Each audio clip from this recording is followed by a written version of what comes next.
मेरे सभी जानकारों को जय निखिलम पारदेश्वराय नमः। आज हम बात करते हैं पारस शिवलिंग और सौंदर्य रस कंकण के संपन्न यह क्रिया बहुत ही दुर्लभ क्रिया है, बहुत ही दुर्लभ ये साधना है। मेरा मानना है कि आप सभी के पास पारस शिवलिंग होगा। आप चाहें तो हमारी संस्था से ऐसे पारस शिवलिंग प्राप्त कर सकते हैं और सौंदर्य रस कंकण भी हमारी संस्था से आप ले सकते हैं, या आप जहाँ से भी आपको अच्छा लगे वहाँ से आप प्राप्त कर सकते हैं। इसकी एक साधना शिव द्वारा रचित है, निखिलेश्वर महादेव की कृपा से वह साधना मैं आपको देने जा रहा हूँ और सद्गुरुदेव भगवान की कृपा आप सब पे बनी रहे, ऐसा ही मैं उनसे प्रार्थना करता हूँ और आप लोगों के लिए सफलता का आशीर्वाद मांगता हूँ। कहते हैं कि आध्यात्म जगत के सभी विविध प्रणाली में कुंडलिनी का स्थान अत्यधिक महत्वपूर्ण स्थान होता है। मनुष्य के अंदर ब्रह्मांडीय शक्ति, मुख्य शक्ति के रूप में कुंडलिनी अवस्थित होती है। इसी कुंडलिनी के अनंत क्रम को संपन्न करने के लिए विविध मार्ग और विविध पद्धतियां हैं। कई गुरु अपने हिसाब से करते हैं और यही कुंडलिनी मनुष्य का उसकी स्वयं की विराट सत्ता साक्षात्कार कराता है। चाहे वह पारद विज्ञान हो, सूर्य विज्ञान हो, मंत्र हो, योग के द्वारा हो, तंत्र का क्षेत्र हो या कोई भी क्षेत्र हो, इन सभी का आधार कुंडलिनी ही होती है। और इसी कुंडलिनी के सप्तम चक्र को सहस्त्रार चक्र कहते हैं, जो अपने मस्तिष्क में स्थापित होते हैं और सहस्त्र दल यानी 1000 दल होते हैं। कुंडलिनी का मूल स्थान मूलाधार होता है, ये आप सभी लोगों को मालूम है। मूल प्लस आधार, मूलाधार, इसे शक्ति का स्थान भी हम कहते हैं, शक्ति और शिव। जबकि उसकी यात्रा का एक एक चक्र का चेतन, जागरण, भेदन, विकास आदि विविध चरणों में हम करते हैं और यही कुंडलिनी शक्ति का मूल यात्रा उसके शिव के साथ मिलन के लिए ही की जाती है। यह सर्व तंत्र ग्रंथ स्वीकार करते हैं कि यही चक्र सहस्त्रार चक्र में मिलता है, जिसको सहस्त्र पद्म दल भी कहते हैं, यानी 1000 कमल पंखुड़ी वाला स्थान भी हम कहते हैं, जिसे शिव का स्थान कहा गया है। सहस्त्रार चक्र सर्वोच्च तत्व है, परम तत्व का स्थान है। इसी स्थान से मनुष्य स्वभाव की वासना से मुक्त होकर ब्रह्म भाव के सत्य की ओर बढ़ता है और समाधि अवस्था को प्राप्त कर सकता है। अगर शरीर का पूर्ण प्राण एक होकर सहस्त्रार चक्र में केंद्रित हो जाता है तो व्यक्ति निश्चय ही समाधि अवस्था को प्राप्त कर सकता है, कर लेता है। यहाँ पर उसका अस्तित्व ब्रह्म में विलीन हो जाता है। आध्यात्मिक दृष्टि से यह एक उच्चतम अवस्था कही जा सकती है, जहाँ से व्यक्ति विविध ब्रह्मांडीय रहस्यों तथा सत्यों से परिचित होने लगता है। अनेकों राज उसके सामने खुलने लगते हैं।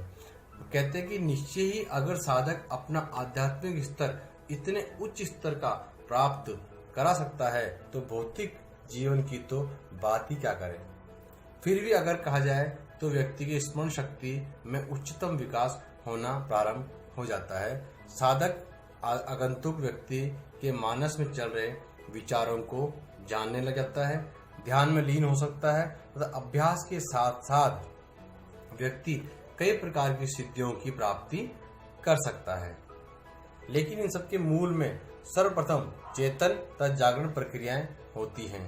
साधक को ये समझना चाहिए कि अगर कोई पिंड में चेतना नहीं है तो उसका जागरण संभव नहीं हो पाता, और जागृत नहीं है उसका विकास भी नहीं हो पाएगा।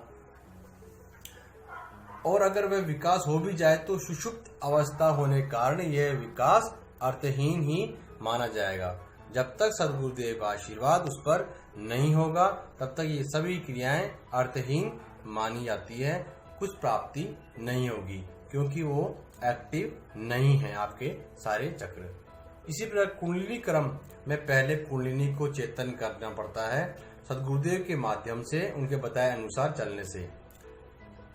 कहा भी गया कि गुरु कहे सो करे। सभी चक्रों को धीरे धीरे चेतन करो पहले साधक, और उसके बाद जागरण किया जाता है। यह क्रिया अत्यंत ही पेचीदा और कठिन जटिल मानी जाती है, लेकिन यहाँ पे प्रस्तुत मैं आपको एक चीज बताने जा रहा हूँ, आपके सामने बता रहा हूँ, देव दुर्लभ प्रयोग। ये देव दुर्लभ प्रयोग अपने आप में एक आश्चर्य है। इसका कारण यह है कि यह सीधे ही सहस्त्रार चक्र को अर्थात शिव स्थान को चेतन और जागरण की साधना भी हम इसे कहते हैं, ये सद्गुरुदेव के आशीर्वाद बिना नहीं प्राप्त होती, वह भी जो सद्गुरु अपनी कुंडलिनी जागरण कर चुका हो। अगर व्यक्ति साधना को संपन्न कर ले तो निश्चय ही वह सहस्त्रार चक्र से संबंधित सभी प्रारंभिक लाभों को प्राप्ति करने में समर्थ होने लगता है। सहस्त्रार के चक्र के जागृत होने पर अमृत तत्व का उसको भान होने लगता है। जीवा को ऐसे मोड़ के बैठने लगेगा तभी उसके सारे कार्य सिद्ध होने लग जाएंगे। और शरीर में तत्वों का संचारण योग्य होने से साधक के रोग शोक भी शांत होने लगेंगे। साथ ही साथ साधक कई प्रकार की आध्यात्मिक उपलब्धियां तो प्राप्त कर ही लेता है, और ऐसे गुप्त प्रयोग को प्राप्त करना निश्चय ही सौभाग्य की बात कही जाती है। इसलिए मैं आपको कहूंगा कि अपने सद्गुरुदेव से यह क्रिया जरूर संपन्न करवाएं और स्वयं घर आके शक्तिपात के माध्यम से सहस्त्रार जागरण की वेदन की क्रिया करके आप स्वयं भी करें। सौभाग्य होगा आपका, क्योंकि प्राचीन तंत्र मंत्र में मात्र कुछ ही व्यक्तियों को गुरुमुखी प्रणाली से ऐसे प्रयोगों का ज्ञान कराया जाता था। इस देव दुर्लभ प्रयोग को पारस शिवलिंग और सौंदर्य रस कणकण के माध्यम से संपन्न किया जाता है। मैं आपको बताता हूँ एक बार, सौंदर्य रस कणकण भी पारे से ही बनता है। ये बहुत ही दुर्लभ कणकण कहलाता है। यह प्रयोग साधक किसी भी शुभ दिन सद्गुरुदेव से आशीर्वाद लेके शक्तिपात दीक्षा लेके करे तो यह प्रयोग संपन्न होते होते उसके कई रहस्य सामने आते हैं और कई भेद उसके खुलने लग जाते हैं। समय दिन या रात्रि में कोई भी साधक कर सकता है, और एक समय पे खाना खाए इसमें, और एक समय पे, दोनों समय पे जो समय निश्चित कर लिया है रात्रि का या प्रातः का, उस समय पे रोज आपको करना है।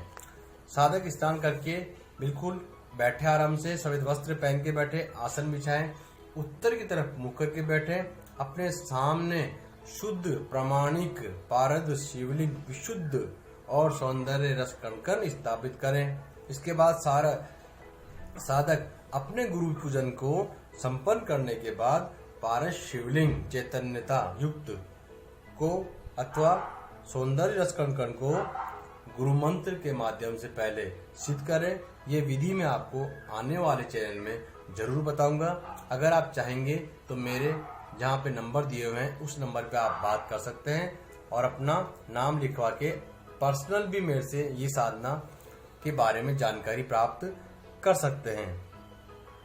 इसके बाद आपको गुरु मंत्र करने के बाद इस विधि के अनुसार मैं जो विधि बताऊंगा आपको, उस विधि के अनुसार आपको प्राण प्रति शिवलिंग को और रस कणकण को त्राटक करना है। वह त्राटक की विधि भी मैं आपको जरूर बताऊंगा। और फिर त्राटक करते हुए ही 11 माला विशेष दुर्लभ मंत्र जो आपके सहस्त्रार को वेदन कर सकता है, सद्गुरुदेव से आशीर्वाद लेके ये साधना आप करें। वह मंत्र भी मैं आपको बता सकता हूँ। आप मेरे नंबर दिए हुए पर्सनल नंबर पे बात कर सकते हैं, इस साधना के बारे में पूर्ण जानकारी प्राप्त कर सकते हैं। आपको ये साधना करते ही 5 दिन में अनुभव होने लगेंगे और कई प्रकार के दृश्य आपके सामने दिखने लगेंगे। विविध प्रकार की आवाजें आपको सुनाई देने लगेगी। लेकिन साधक को कभी भी विचलित नहीं होना चाहिए। ये साधना के लक्षण हैं। और फिर आपको जो आगे इसका प्रयोग है वह प्रयोग विधि भी मैं आपको लोगों को बता दूंगा। अगर आप चाहें तो ये साधना जरूर करें। मेरा मानना है जीवन में ये साधना एक बार अपने सद्गुरुदेव से लेकर जरूर करें। मैं आपको यही कहना चाहूंगा कि जीवन ही साधना है। आज के लिए इतना ही। जय सद्गुरुदेव भगवान की।